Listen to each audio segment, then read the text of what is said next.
कहा जाता है कि बड़ी पार्टियों के नेताओं का जब अपनी पार्टी से मोह भंग होता है, या यूं कहें कि पार्टी जब उनसे किनारा कर लेती है, तो उसके बाद वे कहीं के नहीं रह जाते। ये बात आज बीजेपी के असंतुष्ट नेताओं पर उतनी ही लागू होती है जितना कभी कांग्रेस के असंतुष्टों के लिए हुआ करती थी। आज हम बात कर रहे हैं 4 बार मध्य प्रदेश के सीएम की शपथ लेने वाले शिवराज सिंह चौहान की। 4 बार सीएम रहने के बाद जब उन्हें लगा कि इस बार भी वही सत्ता पर बैठेंगे, लेकिन ऐसा हुआ नहीं। बड़ी जीत के बाद भी 5वीं बार सीएम ना बन पाने का मलाल उन्हें पार्टी से इस कदर दूर कर रहा है जितना किसी ने सोचा नहीं था। जिस तरह की पोस्ट आजकल वो सोशल मीडिया पर डाल रहे हैं, उससे तो यही लगता है कि अब वो बगावत के मूड में है। सीएम ना बनने के बाद वो जिस तरह से कदम बढ़ा रहे हैं, उसमें काफी कुछ घटनाक्रम वैसे ही घट रहा है जिस तरह उमा भारती और कल्याण सिंह से सत्ता छीनने के बाद हुआ मध्य प्रदेश और उत्तर प्रदेश की राजनीति में देखने को मिला था। इससे यह भी लगता है कि कहीं शिवराज उस रास्ते पर तो नहीं चल पड़े हैं जिस पर कभी उनकी ही पार्टी की उमा भारती और कल्याण सिंह चले थे। क्या मध्य प्रदेश बीजेपी का इतिहास अपने आप को दोहरा रहा है?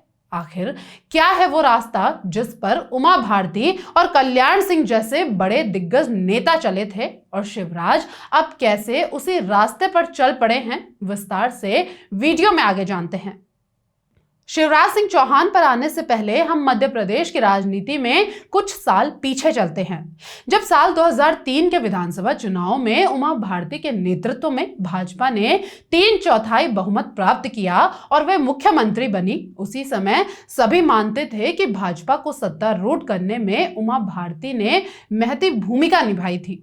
लेकिन कुछ जानकार इसको उमा भारती का दुर्भाग्य कहते हैं और कुछ उनका बड़बोलापन, जिससे उनके केंद्र से रिश्तों में दरार पड़ी और अगस्त 2004 में उमा भारती को मात्र 9 महीने बाद ही मुख्यमंत्री पद से इस्तीफा देना पड़ा। दरअसल हुआ कुछ यूं, जब उमा भारती के खिलाफ 1994 के हुंगली दंगों के संबंध में गिरफ्तारी वारंट जारी हुआ था और उन पर इस्तीफे का दबाव बढ़ गया था। नैतिकता भी यही कहती थी। पार्टी आलाकमान से रिश्ते में तलखी इतनी बढ़ चुकी थी कि उन्हें अदालती फैसला आने के बाद भी मुख्यमंत्री पद वापस नहीं दिया गया। उग्र उमा भारती को नवंबर 2004 में भरी बैठक में लालकृष्ण आडवाणी की आलोचना करने के बाद भाजपा से बर्खास्त कर दिया गया। 2005 में उमा भारती की बहाली तो हो गई, पर पार्टी ने उन्हें मुख्यमंत्री बनाने के बजाय उनके प्रतिद्वंदी शिवराज सिंह चौहान को मध्य प्रदेश का मुख्यमंत्री बना दिया। इस अपमान को वो बर्दाश्त नहीं कर सकी और भाजपा से अलग हो गई। अलग होकर उन्होंने भारतीय जनशक्ति पार्टी नाम से एक अलग पार्टी बना ली, पर 2008 के विधानसभा चुनाव में उन्हें निराशा हाथ लगी। पार्टी में उनकी वापसी 7 जून 2011 को हुई, लेकिन अब उनकी कार्यभूमि मध्य प्रदेश के बजाय उत्तर प्रदेश हो चुकी थी। उत्तर प्रदेश में पार्टी की स्थिति सुधारने के लिए उन्होंने गंगा बचाओ अभियान शुरू किया। पार्टी ने मार्च 2012 में उन्हें उत्तर प्रदेश विधानसभा चुनाव में महोबा जिले की चरखारी सीट से लड़ाया। वो विधायक बनी। उसके बाद 2014 में वो झांसी से लोकसभा सांसद चुनी गई और उन्हें मोदी मंत्रिमंडल में जगह मिल गई। सियासी जानकार मानते हैं कि जल संसाधन, नदी विकास और गंगा सफाई मंत्री जैसे महत्वपूर्ण मंत्रालय में उनकी कार्यशैली पीएम मोदी को पसंद नहीं आई, इसलिए ही उन्हें मंत्रिमंडल से हटा दिया गया। ये तो थी उमा भारती की बगावत और उनके पार्टी में घटते कद के कारण। अब बात उत्तर प्रदेश के मुख्यमंत्री रहे कल्याण सिंह के रास्ते की। बात 1999 की है, जब एनडीए के दम पर अटल बिहारी वाजपेयी 10 अक्टूबर 1999 को प्रधानमंत्री बनने में कामयाब हुए थे। तब कल्याण सिंह यूपी के मुख्यमंत्री के तौर पर दूसरी बार कमान संभाल रहे थे। कहा जाता है कि अटल के पीएम बनने के बाद यूपी में वाजपेयी के करीबी नेता खुलकर यूपी के सीएम कल्याण सिंह के खिलाफ षड्यंत्र कर रहे थे। कल्याण सिंह को लग रहा था कि उन्हें पद से हटाने का मोर्चा जिन नेताओं ने खोल रखा है, उन्हें वाजपेयी की शह मिल रही है।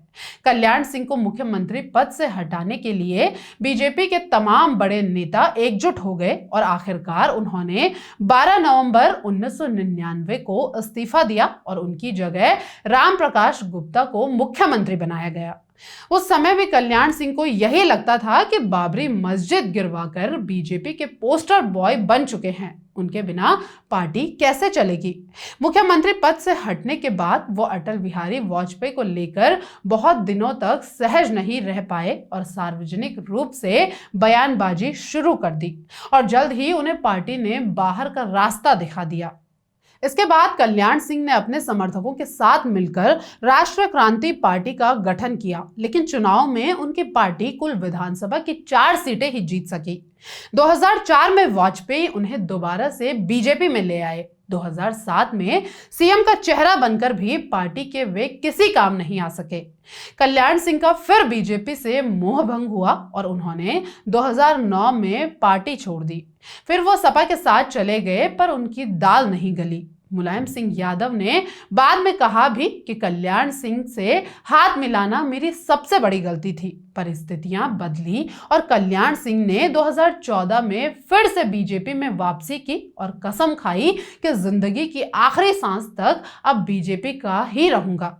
जीवन के अंतिम समय में उन्हें राजस्थान का राज्यपाल बनने का भी सौभाग्य मिल गया और यूपी की राजनीति में बेटे और पोते को भी सेट कर दिया। ये तो थी उमा और कल्याण सिंह की बगावत के कुछ किस्से। अब वापस शिवराज सिंह चौहान पर लौटते हैं और आपको बताते हैं कि आखिर क्यों कहा जा रहा है कि अब शिवराज भी इस रास्ते पर चल पड़े हैं। मध्य प्रदेश के सीएम पद से जाने के बाद शिवराज उसी तरह बेचैन दिखाई दे रहे हैं जिस तरह उमा भारती दिखाई देती थी, जो 19 सालों के बाद भी सीएम की कुर्सी हाथ से निकल जाने के गम में तड़पती रहती हैं। आए दिन किसी सभा में या मीडिया से बात करते हुए उनका गम छलक कर बाहर आ जाता है। उमा भारती तो केवल 1 साल ही उस कुर्सी पर बैठी थी, लेकिन शिवराज ने तो 18 साल उस कुर्सी पर राज किया है, तो जाहिर है पीड़ा भी उससे कहीं ज्यादा ही होगी। उमा भारती कुर्सी छीनने के बाद कहती थी उनका बच्चा छीन लिया गया। वो हमेशा इसे गुमान में रही कि मध्य प्रदेश में बीजेपी की सरकार बनाने में केवल उनका ही योगदान रहा, इसलिए मध्य प्रदेश की सीएम की कुर्सी को वो अपना बच्चा समझती थी। अब लाडली बहनों को लेकर कुछ ऐसा ही शिवराज सिंह चौहान भी रोना रो रहे हैं। बार बार अपने समर्थक रोती हुई महिलाओं के साथ वीडियो रिलीज करना हो या ट्रैक्टर चलाते हुए भावुक संदेश देना हो, उनके ये सभी संदेश उमा भारती की बगावत की याद दिला रहे हैं। मध्य प्रदेश की राजनीति के जानकार कहते हैं कि शिवराज अभी भी प्रेशर पॉलिटिक्स खेल रहे हैं। बहुत पहले पार्टी के ना चाहने पर भी वो विक्रम वर्मा के खिलाफ प्रदेश अध्यक्ष का चुनाव लड़े थे। वह भी एक किस्म का उनका प्रेशर पॉलिटिक्स ही था और उसका उन्होंने फायदा भी उठाया। पर अब ये दूसरा दौर है। जानकार ये भी मानते हैं कि शिवराज को समझना चाहिए कि जब चुनाव उनके नाम पर लड़ा ही नहीं गया तो विवाद किस बात का। चुनाव प्रचार के दौरान बार बार बीजेपी नेता कहते रहे कि कौन मुख्यमंत्री होगा अभी तय नहीं है। इसके बावजूद वो लाडली बहना योजना में मिलने वाली राशि को बढ़ाने का वादा करते रहे। चुनाव के दौरान और उसके बाद भी वो लगातार प्रेशर पॉलिटिक्स कर रहे हैं। पार्टी के उपाध्यक्ष पद पर वे हैं ही, पार्टी के अगले कदम का इंतजार किए बिना बार बार बगावत करने वाले सुर दिखाना उन्हें उमा भारती के रास्ते पर ले जा रहा है। हालांकि इस पर कुछ की राय अलग है। कुछ राजनीतिक विश्लेषकों का कहना है कि शिवराज सिंह चौहान का मामला अलग है। उमा भारती और कल्याण सिंह के मुकाबले शिवराज सिंह चौहान फूक फूक कर कदम रखने वाले शख्स हैं।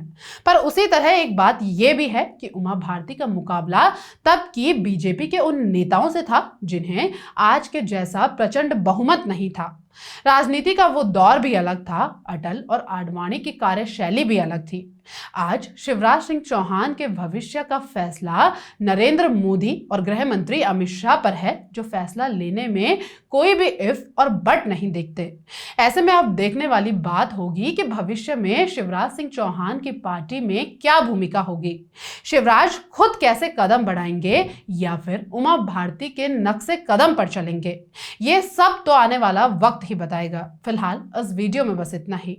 आपकी इस पर क्या राय है हमें कमेंट सेक्शन में जरूर बताएं। बाकी देश के असल मुद्दों और पर्दे के पीछे चल रही राजनीति के खेल से जुड़ी सभी खबरों के लिए आप हमें YouTube पर सब्सक्राइब करें। DSR अनकट के फेसबुक पेज पर जाकर भी आप हमें फॉलो कर सकते हैं। नमस्कार।